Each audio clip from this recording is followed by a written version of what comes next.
guys, welcome to my channel. My name is ReadingBear and I hope you are ready for some more stories. And today, we'll take a look at some new entitled people content. If you enjoyed my content, please don't forget to subscribe to my channel and post some bear emojis in the comment. And now, let's dive right into the stories. The first story is titled, HOA insists my trees on private property are illegal, fines me $4,999. TLDR. I plant trees to replace ones I lost in a storm. I get fines from the HOA daily for my trees being under the minimum height requirement until I owe them $5,000. They sue me for the money, and I find a loophole in their bylaws that my trees are fine since they will eventually grow to over the minimum. Other neighbors plant trees to spite them and they try suing them for money as well. They lose every lawsuit, and we eventually sue them for harassing us with lawsuits and win. The president of the HOA steps down and the rest of the HOA fell apart shortly after that. The HOA where I live can easily be described as a generically sucky one. Everybody knows the kind that I am talking about that likes to micromanage the smallest things and try to squeeze every fine that they can. I have gotten small fines for things as dumb as my garbage can getting knocked over by the wind, my grass not being cut perfectly even, and my driveway not being shoveled in a timely enough manner. None of those things were crazy enough to make a story about, but I want to tell you about what happened when I simply just planted trees in my yard. I feel like most people would love a neighborhood where people are planting trees. My HOA though just decided it was another thing they could try and squeeze money out of me for doing. I planted 3 trees in my yard because a few years before a really bad storm knocked down others and I wanted to replant. A couple of days later I get a letter in the mail from the HOA telling me that I was being fined for having planted trees that are too short on my property. Just to picture it, I planted tree starters basically, so I mean yeah, they are going to be short, that's how planting trees work. I can't just plant a 50-foot tree right off the bat in my yard. I thought it was crazy and I basically just refused to pay it. They were charging me $10 per tree violation. Every day I would get my mail and see a letter from them adding more to the fine and telling me that unless I resolved the situation, they were going to keep doing it. I don't know what they wanted me to do because I wasn't going to remove the trees and I couldn't just make the trees grow tall enough for their liking. It got to the point that I owed the HOA upwards of $5,000 in fines just for planting my trees too short. It was until I received a letter telling me that they would use their power to try and foreclose my house to get the money I decided to take things on the offensive. I went to the HOA meeting to try and talk to somebody about the fines I have been getting in hopes that they would be rational. They weren't, and in front of a bunch of people told me again that there was a height limit to trees right in the bylaws and I had clearly broken it. I asked for a copy of the bylaws and went home to look it over. They went out of their way to get this thing written in such legal language that most people would have no ability to understand it. I was pre-law for a while in college and that was the only way I even understood half of the stuff that was in this thing. Finally, I found the section talking about trees and their stupid policy about planting trees that were too short. Right away in reading it I found a loophole that I knew I could use to win against them. I told them if they wanted to try and take me to court for the money they were more than welcome to sue me. I guess they figured it was a better idea than trying to steal my property, or they realized they weren't allowed to do that. Anyway, they tried to take me to court and show the fines that I have been given and saying that planting the short trees is clearly against their policy. They also ramble on for a while about the integrity of the neighborhood and how my actions can ruin things for everyone. They basically wanted to ramble until they were forced to shut up. When it was my turn to explain why I didn't pay any of the money to them and didn't think I had to, my evidence was right there in their very own bylaws. To turn what they wrote into plain English, the rules state that no trees that would maintain at a height of 5 feet or less are permitted to be planted on the property in a location that is visible to others from the street. My argument back was this implied the trees that were planted were going to stay as a short tree. The thing is, I planted trees that are going to grow into big tall trees like the ones I had lost. They were not being maintained at under 5 feet and that was simply the height of the trees when I first planted them because they were starters. I pointed out that by the logic of the HOA no trees would ever end up being planted in the neighborhood. They were clearly angry that I was able to understand their bylaws and find a way around their $5,000 lawsuit against me.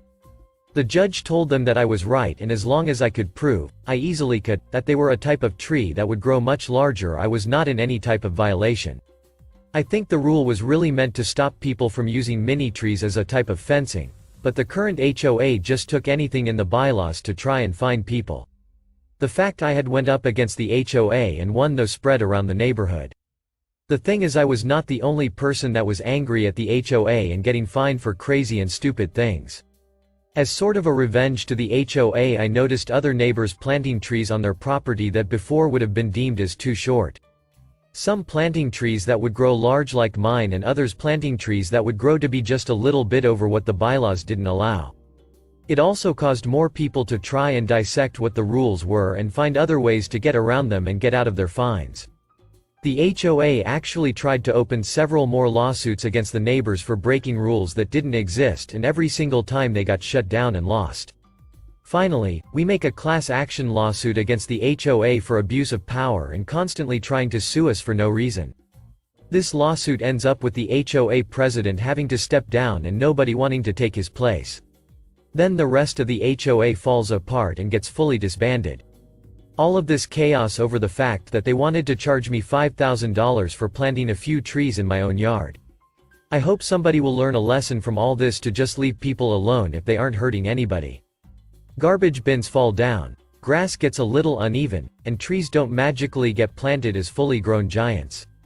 There are enough problems in people's everyday lives that we don't need the HOA trying to come after us over these tiny non-issues. The next story is titled, "The police will probably come to my house for my entitled uncle." I have an uncle, the youngest brother in my mother's family. I didn't meet him until I was 13 years old because he was in jail, because from what I understand, it was for car theft or for having illegal substances. He got out of jail when I was 18 years old. We waited for him with open arms.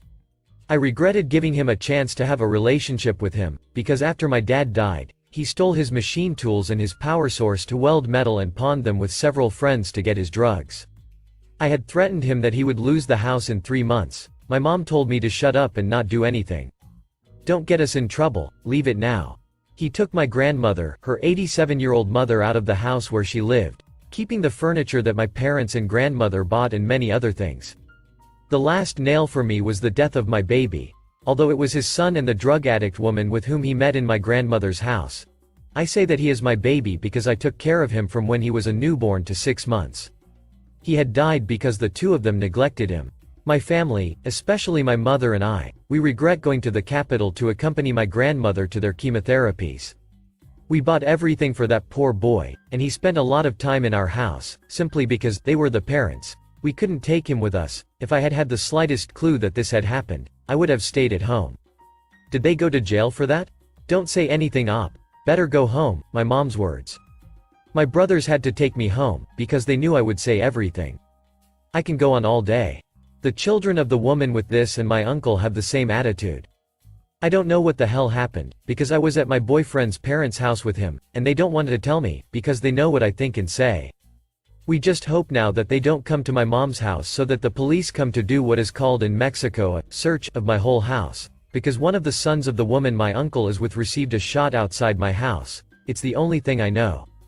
I'm just tired of them taking care of my uncle, that his wife comes to ask us for things to eat, and that my mom gives them advice and tries to get them medical appointments when they occupy it. She's a nurse. I'm tired that any opinion I have or any information I ask for, they shut me up, they ignore me. I'm just so tired. I hope the year that just started is over so I can move in with my boyfriend. The last story is titled, "Deadbeat Brother Crashed My Crown Victoria. Gets a night in jail he won't forget." I, 21 male, have an older brother Dave, fake name, that has always been a jerk to me. There's only a 1-year gap between us.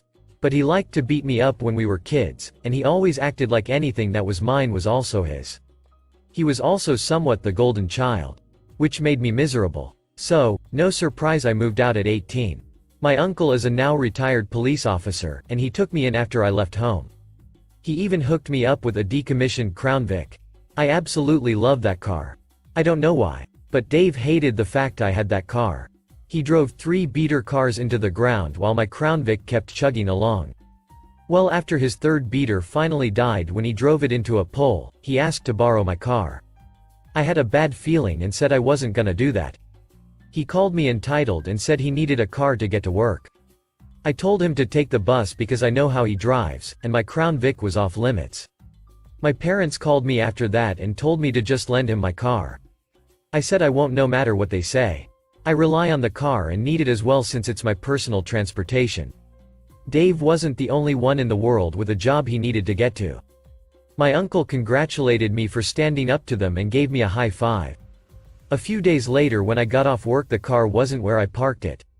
I called my brother's cell, but he didn't pick up. Then I called my parents and asked them if he took my car. They denied it. So, I said I was gonna call the cops, and then they admitted he'd borrowed it because he needed it. I told them he better bring it back right now or I'll have police looking for him. They called me a jerk and then phoned Dave to bring my car back. He showed back up in the parking lot in my car 20 minutes later. I demanded to know how he stole my car, and he held up a set of police Crown Vic keys he'd bought online. Some were made universal. I told him if he ever stole my car again, I'd have him arrested. Then he had the audacity to ask for a ride home. I told him he made me wait in the December cold after stealing my car, so he could walk. He called me a jackass before I drove away. After that my uncle installed a tracking device in the car. When Christmas Day came, I was celebrating with family like every year. The roads were cold and icy. So, I had to be very careful while driving. By now you're probably clued in on the title. Yeah, Dave borrowed my car again during the Christmas party. Apparently, he decided he was gonna go pick up a friend and figured I wouldn't notice. But I did when I looked out the front window and saw my car was missing. I pulled up the tracking app and saw he was a few miles away. Then called his cell to yell at him. Everyone in the party saw this and asked what was going on. I said Dave stole my car again. And my uncle confirmed it wasn't the first time. Dave told me over the phone to screw off and he'd be back soon. I said he better not have been drinking. But he just hung up on me. Well, while I was watching the tracker app the dot stopped and didn't move for a while. Soon we got a panicked call from Dave asking for help. He'd crashed the car because he couldn't handle the icy roads and he wasn't used to a rear-wheel drive vehicle. So, we piled in my parents' minivan and followed the tracker. We found Dave by the road and my Crown Vic nose deep in a snow-filled ditch. My uncle was furious as it was formerly a car of his department. And I was mad as hell at Dave for stealing my car again. My parents wanted me to let it go. But I said enough was enough and was gonna call police. Dave begged me not to because he really had been drinking before he set off and would get a DUI. I said he was gonna pay me back for my damned car then or I'd sue him. Well, as luck would have it, police were already aware of the accident and were driving in to check on the scene. Someone else had called them, I guess. My parents tried to say that I was the one driving the car and they were just there to help me. I said that wasn't true, and my uncle backed me up. In fact, one of the cops that was there recognized my uncle and they had a chat. Then they went to Dave and asked to see his license. Which I then found out was suspended after he'd crashed his previous car. Then they breath tested him. He wound up with cuffs slapped in his wrists while my mother was crying and begging the police not to take him away. But the officer just said that she and my dad could get arrested too for lying to police. That shut my parents up. And we got back in the minivan.